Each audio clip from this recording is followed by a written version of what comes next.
सभी विद्यार्थियों का एसवी चिल्ड्रन एकेडमी रावला मंडी के ऑनलाइन प्लेटफॉर्म पे स्वागत है। कक्षा 11 विषय इतिहास और अध्याय पढ़ रहे हम छठा, जिसका नाम है 3 वर्ग। और 3 वर्ग में हम बात करेंगे चर्च और समाज के बारे में। ये लगातार हमारा पाठ चल रहा है किसके बारे में? सामाजिक चर्च, क्योंकि यूरोप के कुछ जो वर्ग, अभिजात वर्ग, सामंत वर्ग, पादरी, ये सारे विकसित हुए थे, तो उनके बारे में हमारी चर्चा चल रही है। तो अब चर्च और समाज। यद्यपि यूरोपवासी ईसाई बन गए थे, पर उन्होंने अभी भी कुछ हद तक चमत्कार और रीति रिवाजों से जुड़े अपने पुराने विश्वासों को नहीं छोड़ा था। चौथी सदी से ही क्रिसमस जानते हो आप, और ईस्टर कैलेंडर की महत्वपूर्ण तिथियां बनी। क्रिसमस, ठीक है, बन गए। 25 दिसंबर को मनाए जाने वाले ईसा मसीह के जन्मदिन ने एक पुराने पूर्व रोमन त्योहार का स्थान ले लिया। इस तिथि की गणना सौर पंचांग, यानी सौर पंचांग मतलब सूर्य की स्थिति के अनुसार पंचांग बनाया जाता है, के आधार पर की गई। ईस्टर ईसा के सूलारोपण और उनके पुनर्जीवित होने का प्रतीक है। सूलारोपण, उन्हें सूली पर चढ़ाया गया था और वापस जीवित हो गए थे ईसा मसीह, ठीक है। परंतु उनकी तिथि निश्चित नहीं, क्योंकि उन्होंने चंद्र पंचांग पर आधारित एक प्राचीन त्योहार का स्थान लिया, जो लंबी सर्दी के पश्चात बसंत के आगमन का स्वागत करने के लिए मनाया जाता था।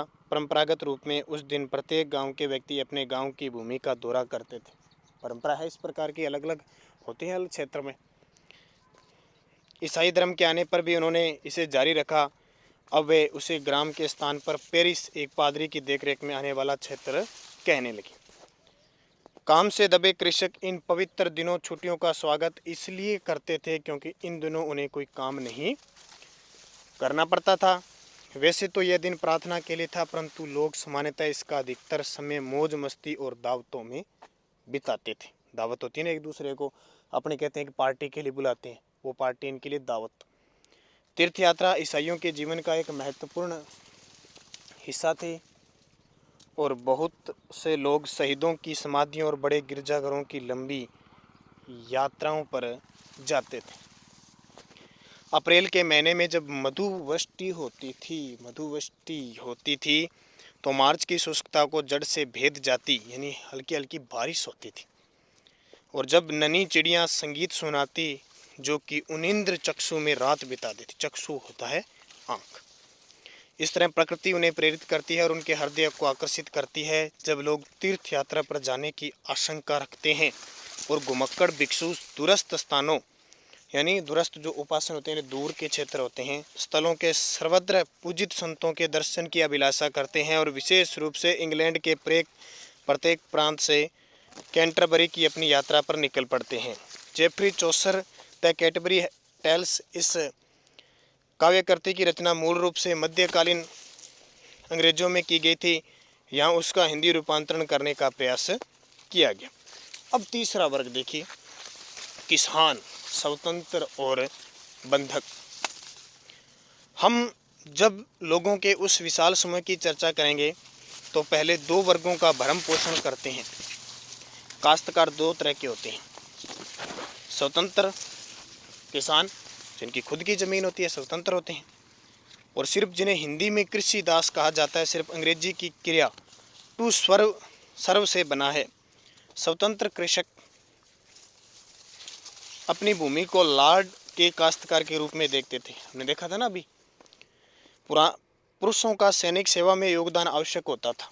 सैनिक सेवा में योगदान आवश्यक होता था। वर्ष में कम से कम 40 दिन कृषकों के परिवारों को लाड की जागीरों पर जाकर काम करने के लिए सप्ताह के 3 दिन या उससे अधिक कुछ दिन निश्चित करने पड़ते थे। इस श्रम से होने वाला उत्पादन, जिसे श्रम अधिशेष कहते हैं, सीधे लाड के पास जाता था। इसके अतिरिक्त उनसे अन्य श्रम कार्य जैसे गड्ढे खोदना, जलाने के लिए लकड़ियाँ इकट्ठी करना, बाड़ बनाना, सड़कों इमारतों की मरम्मत करने की उम्मीद की जाती थी। ये काम भी करते थे कृषि के साथ साथ। इनके लिए उन्हें कोई मजदूरी नहीं मिलती थी। खेतों में मदद करने के अतिरिक्त स्त्रियों व बच्चों को अन्य कार्य भी करने पड़ते थे। वे सूत काटते, कपड़ा बुनते, मोमबत्ती बनाते, क्योंकि पहले बहुत सारी मोमबत्तियों की जरूरत होती थी। क्योंकि लाइट होती थी नहीं होती थी तो मोमबत्तियाँ वगैरह मसाल जलाते थे। इनके लिए उन्हें कोई अच्छा, और लाड के उपयोग हेतु अंगूरों से रस निकालकर मदिरा तैयार करते थे। इसके साथ ही एक प्रत्यक्ष कर टैली था जिसे राजा कृषकों पर कभी कभी लगाते थे। पादरी और अभिजात वर्ग इस कर से क्या थे, मुक्त थे। कृषि दास अपने गुजारे के लिए जिन भूखंडों पर कृषि करते थे वो लाड के स्वामित्व में थे, इसलिए उनकी अधिकतर उपज भी लाड को ही मिलती थी। वे उन भूखंडों पर भी कृषि करते थे जो केवल लाड के स्वामित्व में थी और इसके लिए उन्हें कोई मजदूरी नहीं मिलती थी और वे लाड की आज्ञा के बिना जागीर नहीं छोड़ते थे। लाड कई तरह के एकाधिकार का दावा करते थे, हालांकि इससे कृषि दासों को हानि हो सकती थी। सिर्फ सर्प केवल अपने लाड की चक्की में ही आटा पीस सकते थे, उन्हें तंदूर में ही रोटी सेक सकते थे और उनकी मदिरा संपीड़क में ही आसवन, मदिरा और बियर तैयार कर सकते थे। लाड यह तय कर सकता था कि कृषिदास को उसके साथ विवाह करना चाहिए या फिर कृषिदास की पसंद को ही अपना आशीर्वाद दे सकता था, परंतु इसके लिए वह शुल्क लेता था। ठीक है, और ये किसान देखिए। अब इंग्लैंड की क्या स्थिति है। इंग्लैंड, सामंतवाद का विकास इंग्लैंड में 11वीं सदी से हुआ। 6वीं सदी में मध्य यूरोप से एंजिल और सेक्सन इंग्लैंड में आकर बस गए। इंग्लैंड देश का नाम एंजिल लैंड का रूपांतरण है। 11वीं सदी में नॉर्मैंडी के ड्यूक विलियम ने एक सेना के साथ इंग्लिश चैनल को पार कर इंग्लैंड के सैक्सन राजा को हरा दिया था। इस समय फ्रांस और इंग्लैंड में क्षेत्रीय सीमाओं और व्यापार से उत्पन्न होने वाले विवादों के कारण प्राय युद्ध होते रहते थे। विलियम प्रथम ने भूमि नपवाई, उसके नक्शे बनवाए और उसे अपने साथ आए 180 नॉर्मन अभिजातों में बांट दी। यही लॉर्ड राजा के प्रमुख काश्तकार बन गए थे जिनसे वह सैन्य सहायता की उम्मीद करता था। वे राजा को कुछ नाइट देने के लिए बाध्य थे। शीघ्र ही वे नाइटों को कुछ भूमि उपहार में देने लगे जिनसे वे उसी प्रकार, नाइटों अभी बताया था मैंने, सैनिक सेवा में भर्ती होती थी, सारा सिस्टम होता था। ठीक है, शीघ्र वे नाइटों को कुछ भूमि उपहार में देने लगे जिनसे वे उसी प्रकार सेवा की आशा रखते थे जैसे वे राजा की करते थे, किंतु वे नाइटों को अपनी निजी युद्धों के लिए उपयोग नहीं कर सकते थे क्योंकि इस पर इंग्लैंड में प्रतिबंध था। एंग्लो सैक्सन कृषक विभिन्न स्तरों के भूस्वामियों के काश्तकार बन गए। सामाजिक और आर्थिक संबंधों को प्रभावित करने वाले कारक। यद्यपि प्रथम वर्गों के सदस्यों ने सामाजिक व्यवस्था को स्थिर और अपरिवर्तनीय पाया, परंतु वहाँ अनेक प्रक्रियाएं थी जो व्यवस्था को बदल रही थी। इनमें से कुछ जैसे पर्यावरण में परिवर्तन धीरे धीरे और लगभग अदृश्य थे। अन्य परिवर्तन जैसे कृषि प्रौद्योगिकी में बदलाव और भूमि का उपयोग अधिक स्पष्ट थे। लॉर्ड और सामंत के सामाजिक और आर्थिक संबंध इन परिवर्तनों से बने थे और इन्हें प्रभावित भी कर रहे थे। हम इन प्रक्रियाओं की बारी बारी से जांच करेंगे। पर्यावरण, 5वीं से 10वीं सदी तक यूरोप का अधिकांश भाग विस्तृत वनों से घिरा हुआ था, अतः कृषि के लिए उपलब्ध भूमि सीमित थी। इसके साथ ही अपनी परिस्थितियों से असंतुष्ट कृषक अत्याचार से बचने के लिए वहां से भागकर वनों में शरण ले सकते थे। इस समय यूरोप में तीव्र ठंड का दौर चल रहा था, इससे सर्दियां प्रचंड और लंबी अवधि की हो गई। फसलों का उपज काला छोटा हो गया, इस कारण कृषि की पैदावार कम हो गई। 11वीं सदी से यूरोप में एक गर्माहट का दौर शुरू हुआ और औसत तापमान बढ़ गया जिससे कृषि पर अच्छा प्रभाव पड़ा। कृषकों को कृषि के लिए एक लंबी अवधि मिलने लगी। मिट्टी पर पाले का असर कम होने के कारण आसानी से खेती की जा सकती थी। पर्यावरण इतिहासकारों का कहना है कि इससे यूरोप के अनेक भागों के वन क्षेत्रों में उल्लेखनीय कमी हुई, फलस्वरूप कृषि भूमि का विस्तार हुआ। फिर भूमि का उपयोग। प्रारंभ में कृषि प्रौद्योगिकी बहुत आदिम किस्म थी। कृषक को मिलने वाली यांत्रिक मदद केवल बैलों की जोड़ी से चलने वाला लकड़ी का हल था। यह हल केवल पृथ्वी की सतह को खुरच ही सकता था। यह भूमि की प्राकृतिक उत्पादकता को पूरी तरह से बाहर निकाल पाने में असमर्थ था, इसलिए कृषि में अत्यधिक परिश्रम करना पड़ता था। भूमि को प्राय 4 वर्ष में एक बार हाथ से खोदा जाता था। देखो, 4 वर्ष में एक बार हाथ से। इसमें अत्यधिक मानव श्रम की आवश्यकता थी। ये आजकल तो थोड़ा बहुत काम होता है तो ही कितनी मुश्किल हो जाती है, बाकी तो नहीं था। साथ ही फसल चक्र के एक प्रभावहीन तरीके का उपयोग हो रहा था। भूमि को 2 भागों में बांट दिया जाता था। एक भाग में सर्द ऋतु में सर्दी का गेहूं बोया जाता था और जबकि दूसरी भूमि को परती या खाली रखा जाता था। अगले वर्ष प्रति भूमि पर राई बोई जाती थी जबकि दूसरा भाग आधी खाली रखा जाता था।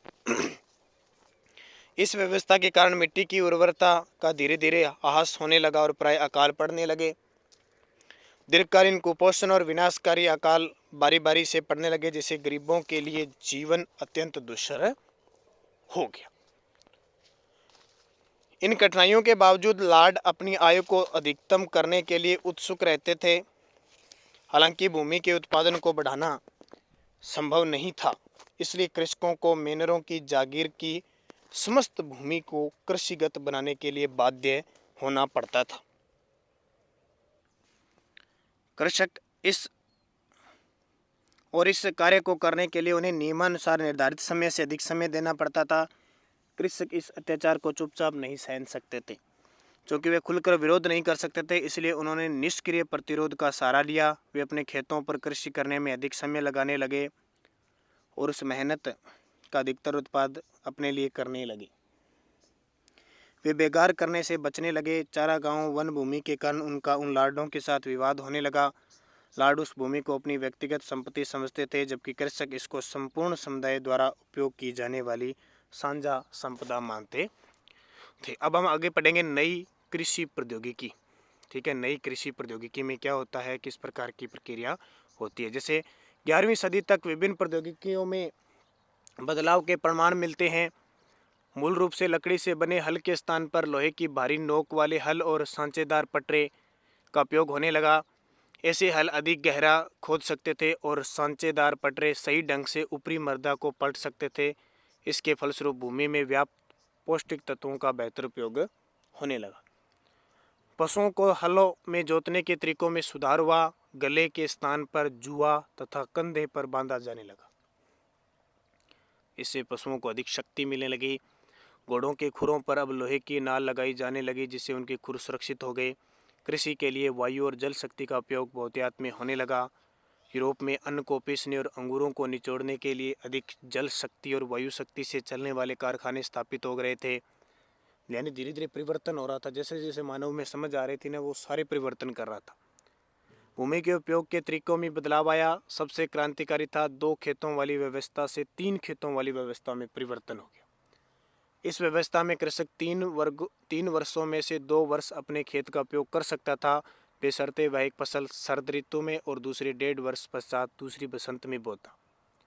इसका अर्थ था कि कृषक अपनी जोतों को 3 खेतों में बांट सकते थे। वे मानव उपभोग के लिए खेत में शरद ऋतु में गेहूं या राई बो सकते थे, जिसको अपने सरसों कहते हैं, बाद में परिवर्तन हुई।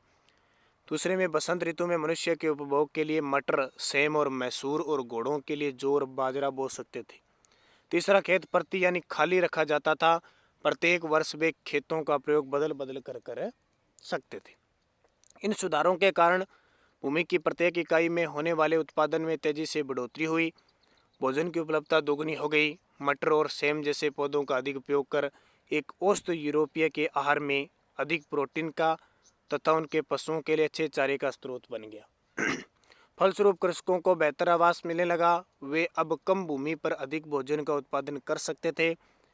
13वीं सदी तक एक कृषक के खेत का औसत आकार 100 एकड़ से घटकर 20 से 30 एकड़ तक रह गया। छोटे जोतों पर अधिक कुशलता से कृषि की जा सकती थी। उसमें कम श्रम की आवश्यकता थी। इससे कृषकों को अन्य गतिविधियों के लिए भी समय मिल जाता था। इनमें से कुछ प्रौद्योगिकी बदलावों में अत्यधिक धन लगाता था। कृषकों के पास पनचक्की और पवन चक्की स्थापित करने के लिए पर्याप्त धन नहीं था, इसलिए इस मामले में पहल लॉर्डों द्वारा की गई। परंतु कृषक भी कई क्षेत्रों में पहल करने में सक्षम रहे, जैसे कि खेती योग्य भूमि का विस्तार करने में। उन्होंने फसलों की 3 चक्रीय व्यवस्था को अपनाया और गाँव में लोहार की दुकानें भट्टियाँ स्थापित की, जहाँ पर लोहे की नोक वाले हल और घोड़े की नाल बनाने और मरम्मत करने के काम को सस्ती दरों पर किया जाने लगा। 11वीं सदी से व्यक्तिगत संबंध और सामंतवाद का आधार थे कमजोर पड़ने लगे, क्योंकि आर्थिक लेन देन अधिक से अधिक मुद्रा पर आधारित होने लगा। लाडों को लगान उनकी सेवाओं के बजाय नकदी में लेना अधिक सुविधाजनक लगने लगा।